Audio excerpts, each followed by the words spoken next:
a crowded southern courtroom, a little black girl named Katarina McKinley stands up and points straight at the man on the witness stand, a decorated police officer. Her words are soft, but what she says sends a ripple through the room like thunder. She's only 10 years old, but her voice shakes the very foundation of the trial unfolding before her. What begins as a routine hearing suddenly spirals into a battle between truth and power, silence and justice. With her mother's freedom hanging in the balance, Katarina's courage forces everyone to look deeper. Who do you believe when the only person telling the truth is a child? He was lying. Katarina knew it. She didn't need to hear any more. She sat stiffly on the old wooden bench at the back of courtroom 4B, her legs swinging just above the floor, sneakers scuffed from the bus ride. The backpack pressed against her side still carried her library book, a peanut butter sandwich she hadn't touched, and the safety whistle her mother insisted she carry. She could barely breathe. On the witness stand, Officer Kyle Merritt leaned forward, one hand resting easily on his belt. His words flowed smooth, practiced, like he'd told this story 100 times already. At that point, the suspect became verbally aggressive. I instructed her to back away from the scene. She refused. I warned her again. That's when I proceeded to restrain her, for everyone's safety. Danielle McKinley, Katarina's mother, sat at the defense table in her faded blue work uniform, head down. Her hands were clasped tightly together, knuckles pale. She hadn't spoken since the judge entered the room. Katarina stared at the man in the uniform. Tall, clean-cut, his badge caught the overhead lights like a mirror catching sun. Her throat tightened. She could feel the warmth of her aunt's hand on her shoulder, gently squeezing. A warning. Yep, but she already was. Her fingers curled around the edge of the bench. Her eyes didn't leave the officer. He was lying. He was lying, and her mom was just sitting there, looking like she was about to disappear. Katarina hadn't meant to speak. The words pushed up through her chest like something alive, like truth too big for silence. He's lying. The room froze. Her voice wasn't loud, but it didn't need to be. The words cut clean. Eyes turned toward the back. The judge paused mid-sentence, blinking behind silver-rimmed glasses. The bailiff shifted. The prosecutor looked like he'd misheard. Only her mother didn't turn around. She stayed perfectly still. Katarina rose to her feet. I said he's lying. Gasps, audible ones, from the jury box, from the gallery, even from the court reporter who clicked her keys a beat too long before remembering to stop. The judge's voice broke the silence. Excuse me, young lady. You'll need to sit down. This is a court of law. Katarina's heart pounded like thunder against her ribs, but her legs carried her forward anyway. She stepped out into the aisle, holding her backpack close like a shield. She walked past a man who whispered, "What's going on?" to no one in particular. Past a woman in a long skirt who clutched her chest. She walked past all of them, past the fear, past her aunt's shocked voice calling her name, and stopped just behind the rail. The bailiff took a step toward her. "Let her speak," the judge said suddenly, raising a hand. His voice didn't sound angry now, only measured, curious. "Name?" he asked, though everyone already knew it. "Katarina McKinley," she answered. Her voice shook, but only once. "You're not listed as a witness, Miss McKinley." "I know," she said, "but I saw what happened." The prosecutor was already rising. "Your Honor, this is highly irregular. She's a child. The defense hasn't disclosed." "She's also the daughter of the defendant," the judge said sharply. "And if she claims to have first-hand knowledge, we'll hear her." The prosecutor's mouth opened to object, then slowly closed again. Katarina was already making her way through the gate. A man in a dark suit helped her step up onto the witness stand. The seat was too tall, her feet dangled. A bailiff brought over a small cushion without being asked. She sat up straight. The courtroom held its breath. The Bible was placed in front of her. "Do you swear to tell the truth, the whole truth, and nothing but the truth, so help you God?" Katarina nodded. "Yes." The judge gave her a long look. "Tell us what you saw." She turned her head, looked not at the judge, not at the jury, not even at her mother. She looked at Officer Merritt. "My mom didn't fight. She didn't yell. She just asked him if the boy was okay." There it was again, another hush, like a breath the whole room forgot to take. Katarina's voice grew steadier. "She was getting off work. I tracked her phone when she didn't come home. That's how I knew something happened." Officer Merritt's jaw tightened. Just a flicker, barely a twitch. But Katarina saw it. She had her phone in the mop bucket. "She always puts it there when she's cleaning," Katarina said. The camera was still on. The defense attorney, Mr. Benson, perked up, pen frozen halfway through a note. "You're saying it recorded the interaction?" "Everything could record it, everything." The judge leaned forward. "And where is this video now?" Katarina looked down. "It was gone. When I tried to find it the next day, it was deleted." Merritt shook his head slowly, smirking. "Children can be confused by what they think they saw." "I'm not confused," Katarina snapped, eyes flashing. "I downloaded it. I emailed it to myself before it disappeared. I don't know why, I had a feeling." The room stirred. Soft murmurs, like wind under a door. Mr. Benson stood up. "Do you still have access to the email?" "I think so," Katarina said. Her hands reached into her backpack. From a pencil pouch she pulled out a folded paper. She handed it to the clerk. "Is the login? I printed it just in case." The judge handed it off to the court's IT support, who disappeared through the side door. The silence returned, but it felt different now, electric. Waiting. Officer Merritt sat back, crossing his arms, as if the weight of the badge alone would protect him. Katarina stared at him the entire time. Not like a child looking at an adult, but like someone watching a storm roll in and refusing to blink. Danielle finally looked up. Her lips trembled. She hadn't spoken, but now her eyes locked on her daughter, and her mouth moved in a silent whisper. "Thank you." Katarina didn't smile. She didn't cry. She just waited. And outside the courthouse, in the hallway beyond the oak doors, someone whispered into their phone. "You're not going to believe what just happened."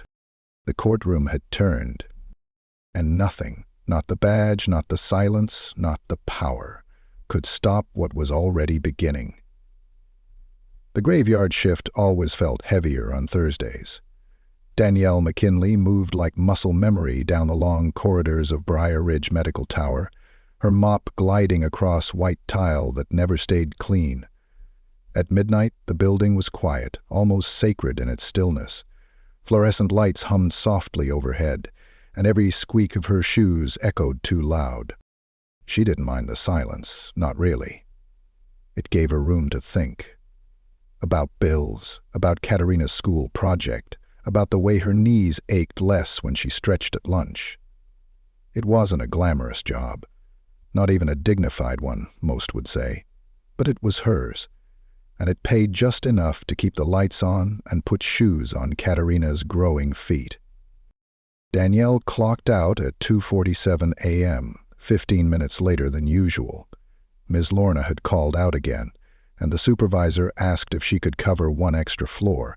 She said yes, like she always did. She didn't complain. That's what working mothers do. Say yes even when they're tired, even when their feet are sore and their hands are raw. Outside, the air had the thick, humid stillness of a southern night. Her backpack slung over one shoulder, phone stuffed in the outside pocket. She crossed the parking lot toward the bus stop. That's when she saw the flashing lights. Blue and red strobes splashed across the face of a nearby storefront. A gas station closed since January, now just boarded-up windows and empty shelves. A police cruiser sat at an angle, with the driver's door wide open. Another car, an old sedan, idled off to the side. A young black boy stood stiffly in front of it, hands visible, face unreadable. Danielle slowed her steps. The boy couldn't have been older than 16. He was wearing a school hoodie, gym shorts, and untied sneakers. His posture said everything. Shoulders tense, chin dipped, mouth tight.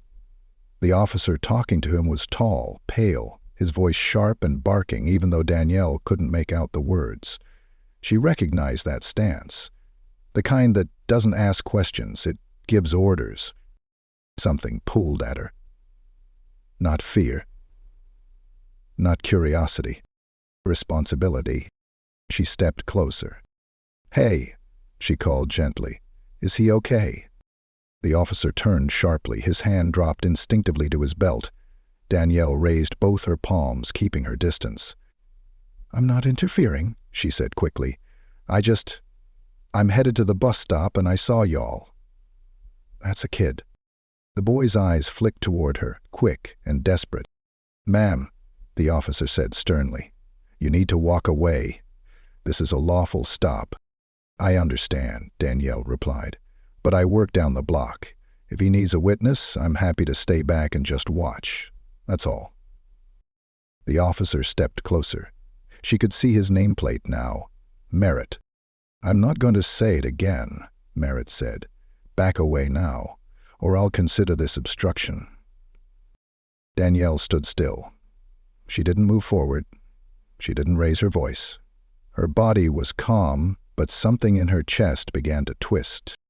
"I'm not causing harm," she said quietly. "I just want to make sure he's okay." Merritt moved fast. He didn't reach for handcuffs, not at first. He grabbed her by the upper arm and spun her around before she could take a step back. Her backpack slipped from her shoulder and landed with a thud on the curb. She yelped as her knee hit the concrete, palm scraping against the street. "Stop resisting," Merritt snapped. "I'm not resisting," Danielle cried, breath catching. He shoved her forward. Her face hit the sidewalk. Something inside her cheek split open. And then, metal. Cold, sharp. Her wrists pulled behind her. The boy shouted something, but Danielle couldn't make it out. Her ears were ringing, her vision blurred with tears that she refused to let fall. "You're under arrest for obstruction and resisting a lawful order," Merritt barked. She didn't understand how it happened so fast. The world was upside down. Later, she would wonder why no one else had stepped in.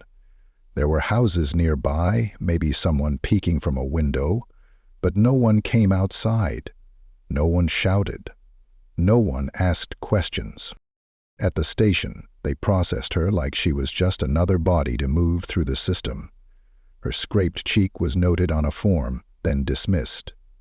She asked if someone could call her sister for Katarina. They told her to wait.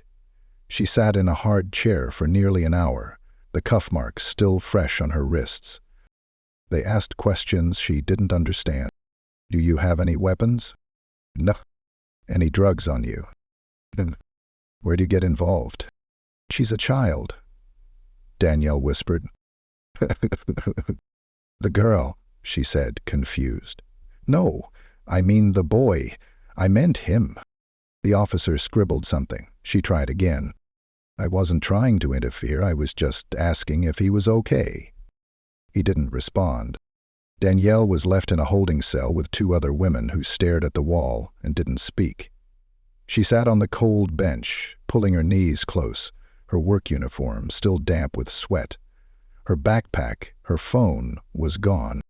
The mop bucket had it last. And the camera had been on. She remembered setting it in the bucket that night when she was cleaning exam rooms.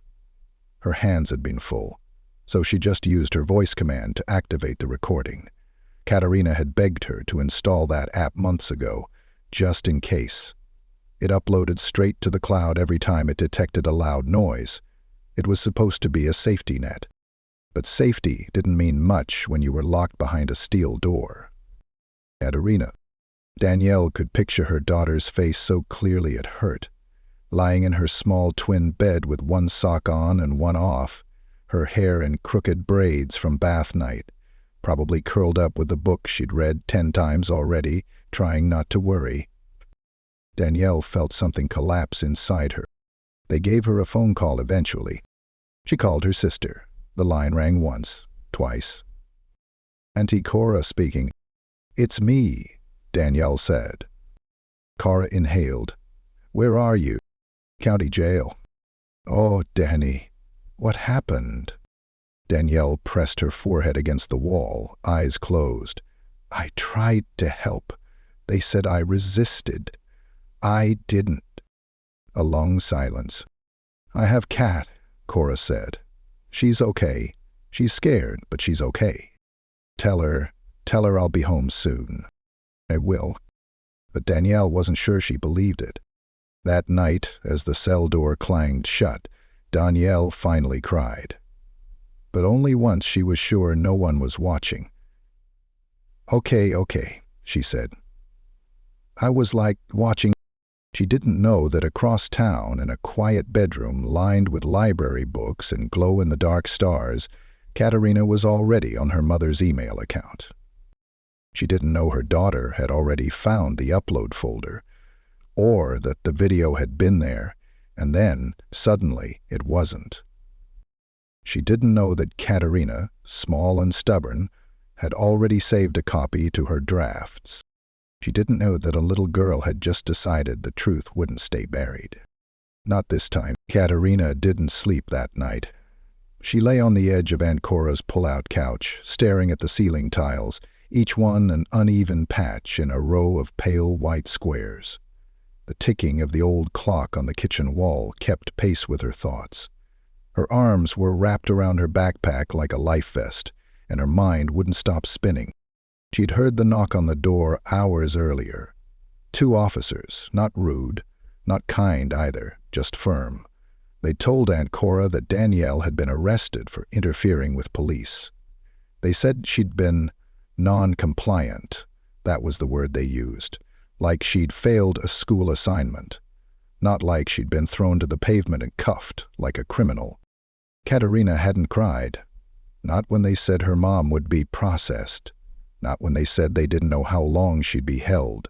Not when Aunt Cora pulled her close and whispered, "It's going to be all right, baby. Your mama's tough." Katarina just sat at the table, blinking behind her glasses, nodding like a grown-up. But now, in the silence, she couldn't stop the thoughts from screaming. She knew her mom, knew how she spoke, knew how she moved. Danielle didn't yell. She didn't pick fights. If anything, she let too many things slide just to avoid trouble. And she sure as heck didn't attack a police officer.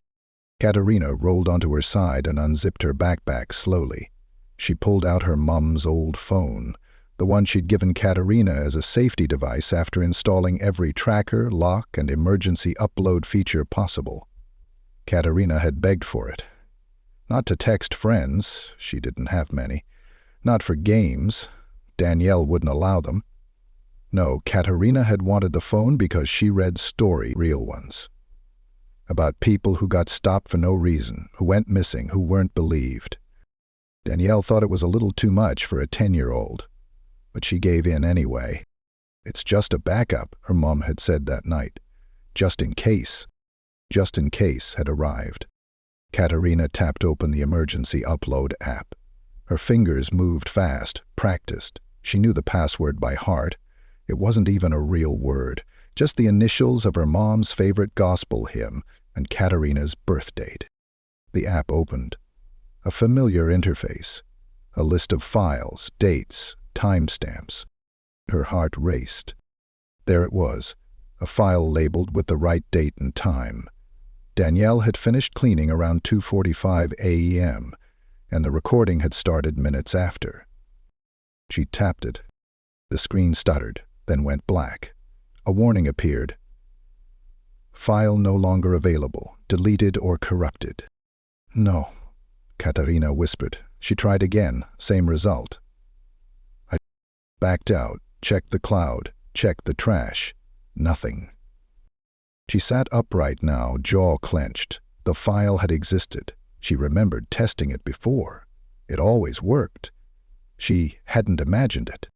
She opened her email app, logged into her mom's account using the second password her mom never changed, her dad's old army badge number, even though he'd left years ago. Inbox cluttered, promotions, spam, bill receipts. She checked the drafts folder. It wasn't empty. There, second from the top, was an email with the subject line, "Do not delete. Cat." It had no recipient, no message body, just a single video file attached. Katarina held her breath and tapped. The screen flickered to life. It was grainy at first, angle crooked, mop handle swaying in front of the camera. The audio came in louder. Her mother's voice.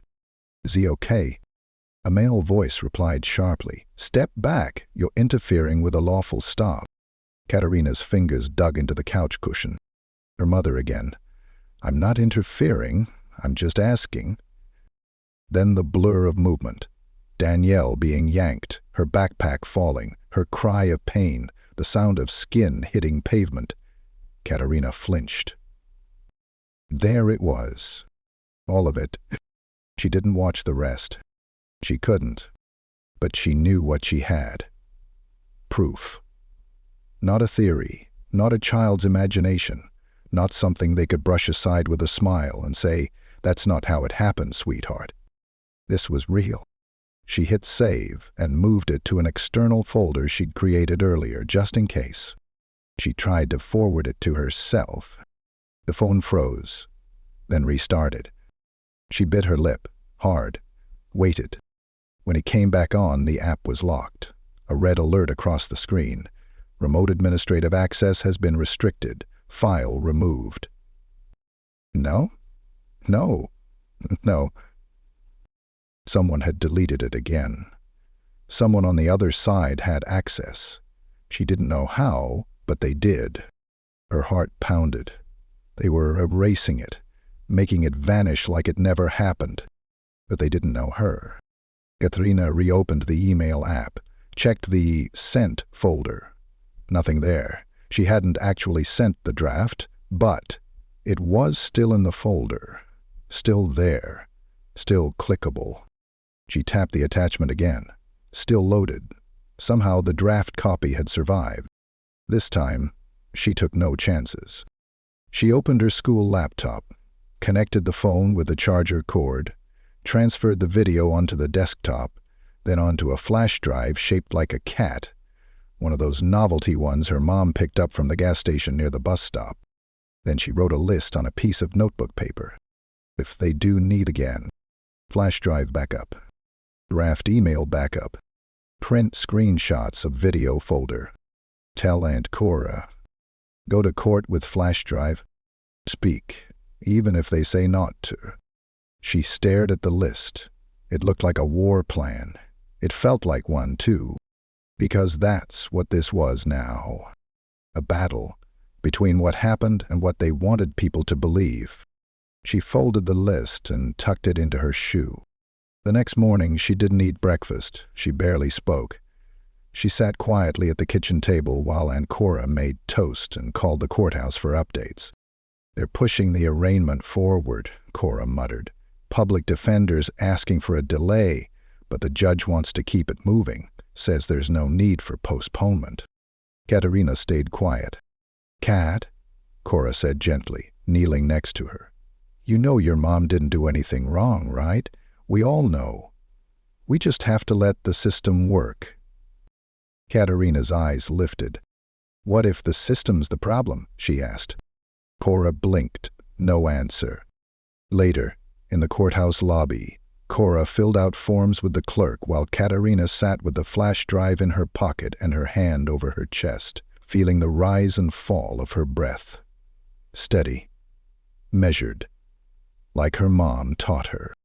Danielle once said, "Silence is powerful when it's a choice, but when they force you into it, it becomes something else." That day, Katarina made her choice. She wouldn't be silent. Even if her voice cracked, even if the courtroom turned, even if they told her she didn't belong on that stand, she would speak. And when she did, the whole room would hear the one thing they weren't expecting.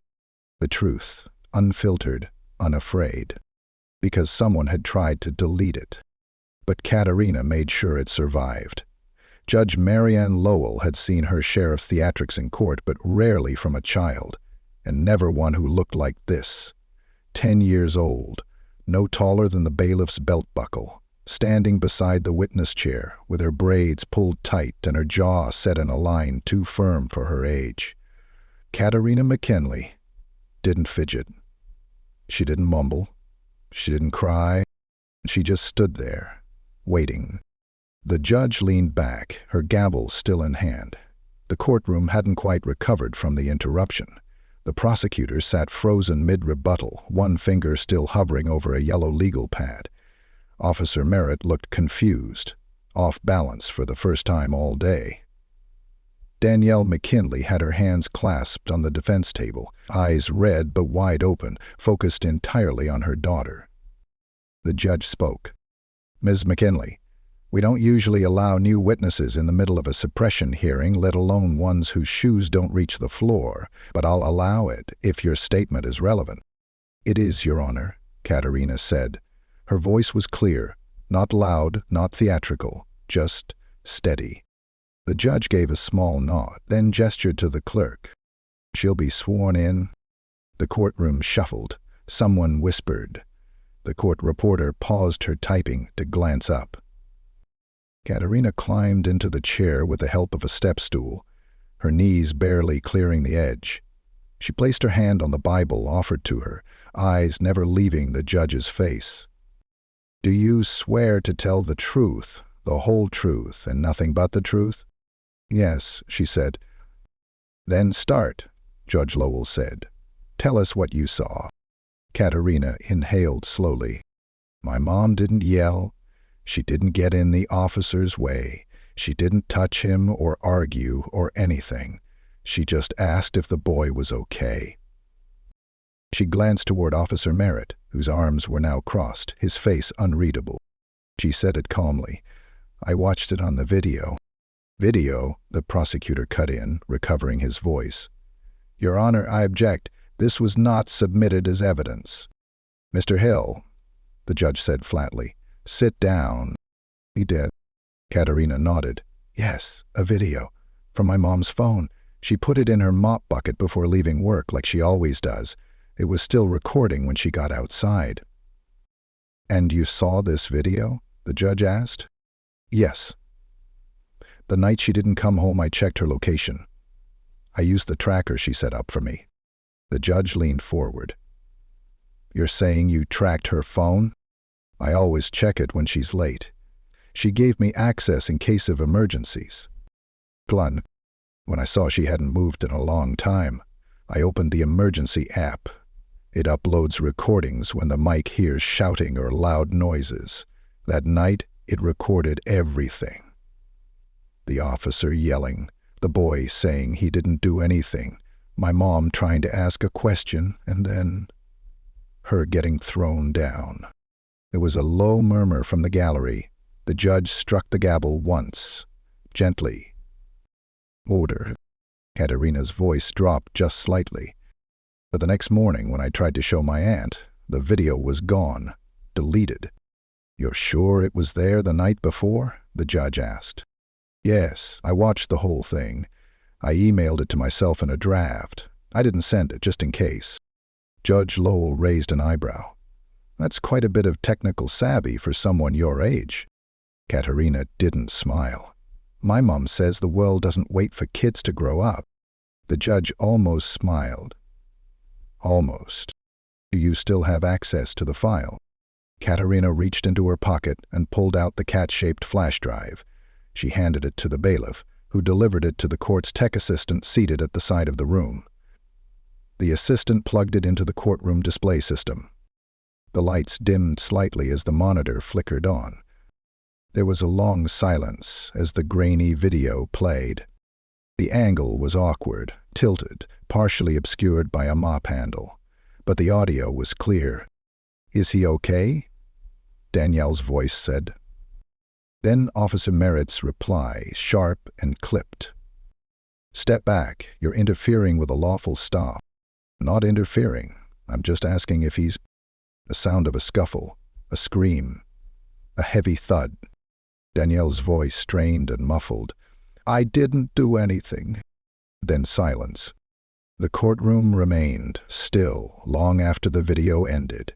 You could hear every breath, every creak of the old bench wood. The image froze on the last frame. Danielle's backpack on the curb, contents spilling into the gutter. The judge cleared her throat. "Is that consistent with the officer's report?" she asked. The prosecutor looked down. His jaw worked for a moment, but no words came. Katarina turned her gaze toward Officer Merritt again. Her voice didn't waver. "You said she resisted, but she didn't. You lied."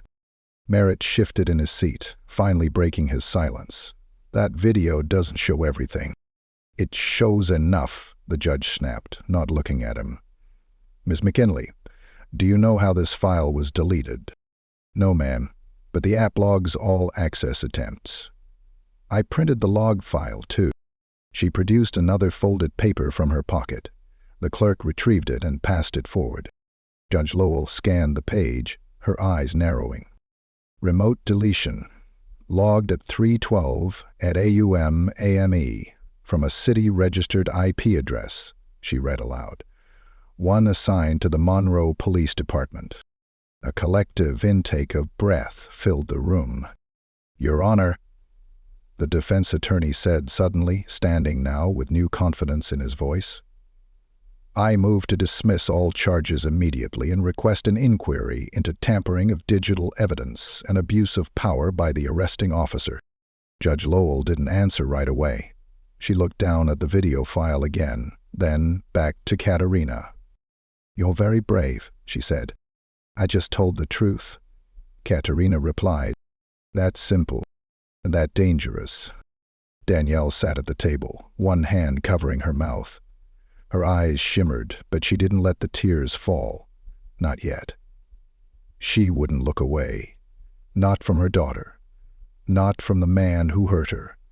Not from the judge who now carried the weight of the moment in her hands. The courtroom wasn't quiet because it was empty of sound. It was quiet because something had shifted. The air felt different. Something had cracked. The kind of crack you feel in old walls before they fall down. The judge gave one nod. "We'll take a short recess, then I'll rule." She stood and exited through the door behind the bench. As the gavel echoed across the room, Katarina climbed down from the witness stand. Her legs were shaking now, but only slightly. Her mother rose to meet her halfway. They didn't speak. They just held each other. For the first time since this nightmare began, they were no longer alone. Not in that room. Not in that truth. The hallway outside courtroom 4B smelled faintly of old varnish and vending machine coffee. Voices murmured behind closed doors. Somewhere down the corridor, a copy machine clattered. But inside the clerk's office, a silence lingered that didn't belong. Sandra Polk sat behind her desk, hands folded in her lap, eyes fixed on the closed courtroom door across the hall. Her badge, a dull brass nameplate pinned just above her heart, had once meant something. Not power, not pride, just service. Now it felt like a shield, a heavy one. She'd worked for the Monroe County judicial system for 22 years. Filed paperwork, transcribed orders, managed digital evidence storage. She knew which judges liked their forms printed on cream-colored cardstock, which lawyers whispered too loud when they thought the mics were off, and she knew which names you were never supposed to dig too deep into. Kyle Merritt was one of those names. She'd seen it before. 3 times, in fact. 3 separate case files, quiet ones sealed before they ever made it past the clerk's desk. They never reached a judge, never triggered an inquiry. Each involving force, each with a victim who either dropped the complaint or was mysteriously deemed uncooperative. She hadn't touched those files in years. But today, something in her shifted. Maybe it was the video. Maybe it was the way that little girl stood up and spoke, voice steady and fearless, in a room full of suits and silence. Maybe it was the way the officer didn't flinch when the truth hit the screen, like he'd expected it not to matter. But it did matter, and Sandra couldn't pretend anymore. She opened the bottom drawer of her filing cabinet, the one that hadn't been audited in over a decade. It creaked as she pulled it. She reached behind the hanging files, past the bundle of outdated expense reports and the broken hole puncher she never tossed. There, buried in the back, was the envelope. She had written "Archived, do not shred" on the front, in her neat, slanted cursive. Inside were photocopies, not originals. But every page was accounted for. She stared at the folder for a long time. Her fingers trembled as she slid it into a manila envelope and sealed it shut with a strip of old yellow tape. Across the hall, court was resuming. She stood, smoothed her blouse, and walked toward the door like she'd done 1,000 times before. Inside, the judge had returned. Daniel sat beside her attorney, hands clasped again. Katarina sat on the second bench, her legs still not touching the floor, the cat-shaped flash drive back in her pocket. Officer Merritt no longer looked quite so composed. The defense attorney Charles Benson rose as Sandra approached the bench. "Your Honor, the court clerk has requested to enter new material for consideration." Judge Lowell's eyebrows lifted, but she nodded. "Ms. Polk?" Sandra stepped forward and handed the envelope to the bailiff, who brought it to the judge's desk. The judge peeled it open carefully. Her eyes scanned the first page, then the second, and then she stopped. Her lips pressed into a line. She adjusted her glasses and continued. Polk, she said slowly. "Can you verify the origin of these documents?" "Yes, Your Honor. They are scanned records from the Monroe County Complaint Archive. Cases were flagged as sealed and labeled incomplete due to non-cooperation. I handled each file when they first passed through intake. Were these documents ever submitted to Internal Affairs?" "No, ma'am. They were sealed before reaching that level. I was instructed not to pursue them." "Us by whom?" Sandra hesitated. "An assistant district attorney who no longer works here. But I'm sure their name is still on the form logs." Judge Lowell nodded once and continued reviewing. 3 prior complaints involving Officer Merritt, all dismissed before hearing, each describing excessive force during non-violent interactions. The room went still. Katarina leaned forward, lips slightly parted. The judge looked to Merritt now. "Officer Merritt, were you aware these complaints would be introduced today?" He cleared his throat, but no sound followed. "Were you disciplined for any of these incidents?" "No, Your Honor," he said finally, jaw tight. "I suppose that is." "I can't speak to the department's decisions," he replied. "Convenient," the judge murmured. She placed the envelope aside. Her tone changed, just slightly but unmistakably. "I've reviewed the video, the sworn testimony, and the supporting documentation presented today. I've reviewed these prior sealed complaints, which, while not admissible for sentencing, certainly speak to pattern and character." The prosecutor tried to speak, but she raised her hand. "Enough. I've heard enough." She turned to Danielle. "Ms. McKinley, the court apologizes for what you've endured. The charges against you are hereby dropped, and your record will be expunged within 30 days. You are free to go." Danielle didn't move. Her breath caught mid-chest, and for a second, it seemed like she didn't believe it. Like if she blinked too hard, it would vanish. Then Katarina rose. She moved fast this time, no hesitation, and threw her arms around her mother. A ripple of applause broke in the gallery, quiet at first, then louder. Even the court reporter clapped once before catching herself. The judge banged her gavel. "Order!" but there was a soft smile tugging at the corner of her mouth now. Outside the courtroom, reporters had already begun to gather. Someone had leaked the video. It was online, already spreading. Katarina and Danielle stepped into the hallway as flashes went off. McKinley, what will you do now? Will you file charges? Will you speak at the town hall next week? Danielle didn't answer at first. She looked at Katarina. Katarina looked back, her hand in her mother's. Danielle turned to the crowd. Her voice wasn't loud, but it didn't need to be. I'm going home. With my daughter. That's enough for today. Aunt Cora was waiting just outside security, arms wide and trembling. She hugged them both tight. You did it, she whispered into Danielle's hair. You really did it. No, Danielle said softly. She did. Katarina didn't say anything. She didn't need to. She had already said what mattered. And someone finally listened. 2 weeks later, the small living room in Aunt Cora's house was filled with the warm scent of peach cobbler and the sound of laughter. Real laughter. The kind that rises from somewhere safe.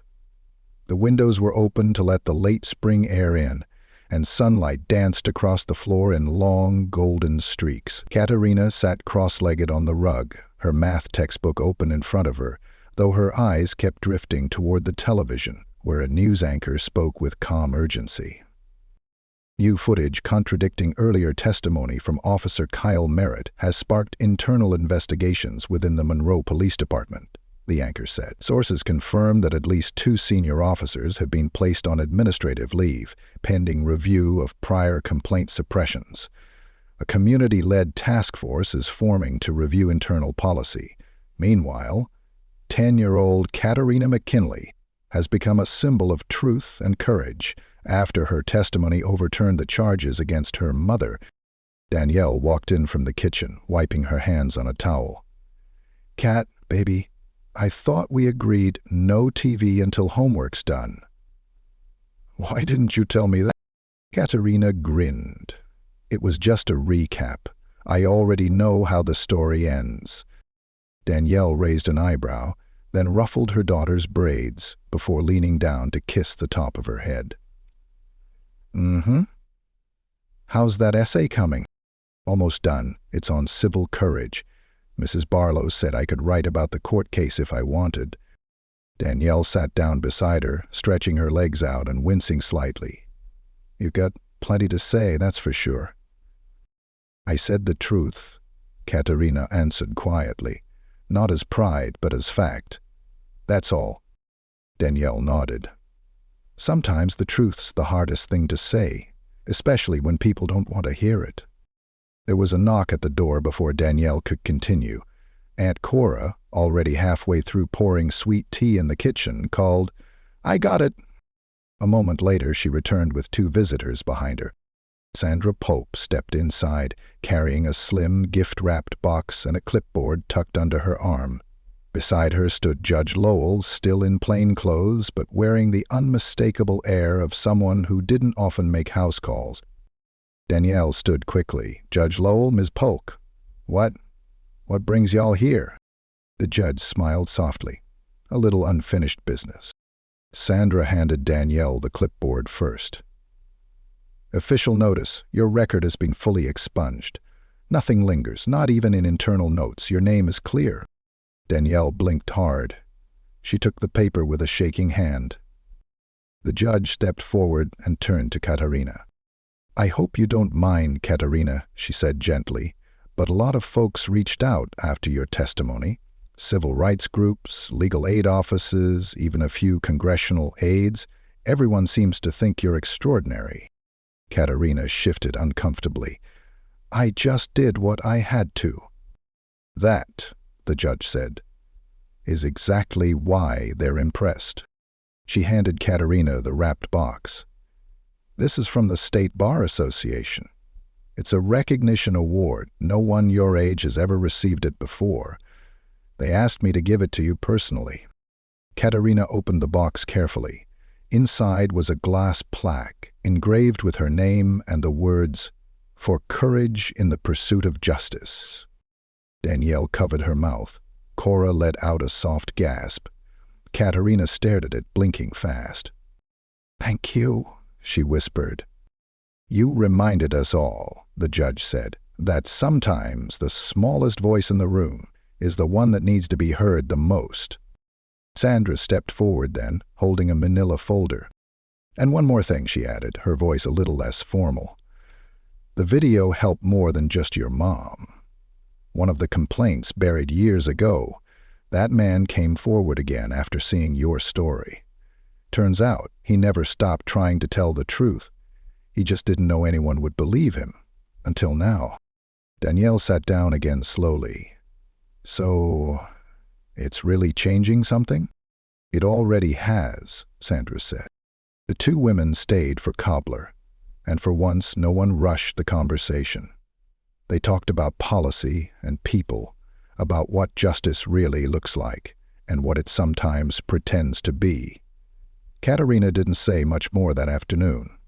She listened, took notes even. Later that evening, when the sun had started to dip behind the tree line, casting everything in amber light, Katarina walked alone to the old bench near the park down the street. Her flash drive was still in her pocket. She always kept it there, not because she needed it anymore, but because it reminded her what truth could do when protected. She looked up at the sky, the clouds soft and stretched thin like cotton pulled apart. Somewhere in the distance she could hear a basketball bouncing, dogs barking, music spilling from open windows. And then a voice behind her. "You saved her, you know." She turned to find the boy from the night of the arrest, the one her mother had tried to help. He looked different now, more upright, more steady. He offered her a small smile. "I saw the video," he said. "Didn't think anyone would care, but you changed all that." Katarina shrugged. "It didn't feel like courage. It felt like I couldn't not say something." He nodded. "That's what makes it real." They sat in silence for a moment.